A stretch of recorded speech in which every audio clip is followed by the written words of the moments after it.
Sa detalye ng mga balita, naantala ang impeachment proceedings laban kay Vice President Sara Duterte matapos ilipat ng Senado ang presentasyon ng Articles of Impeachment sa Hunyo 11 sa halip na sa orihinal na petsang Hunyo 2. Kung bakit, ikukwento sa atin yan ni Dexter Ganibe.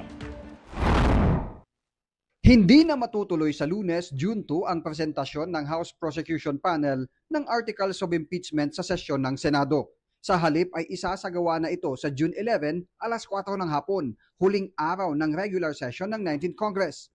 Lumiham na kahapon si Senate President Francis Escudero kay House Speaker Martin Romualdez para sa pagbabago ng schedule. Pinaliwanag ni Escudero, batay sa pakikipagpulong sa Legislative Executive Development Advisory Council, ay may 12 panukalang batas na kailangang tapusin bago ang pagsasara ng 19th Congress. Kaya uunahin na muna ang mga ito bago ang impeachment. Ayon kay Escudero, sa June 11 na rin isasagawa ang pag-convene ng impeachment court at ang panunumpa ng mga senator judges at pagpapadala ng mga summon kay Vice President Sara Duterte. Samantala, hindi kontento si Senator Sherwin Gatchalian sa mga ebidensyang nakalakip sa Articles of Impeachment na isinumite ng House of Representatives. Sabi ni Gatchalian na walang konkretong ebidensya na nakalagay sa mga annex na isinumite ng House Prosecution.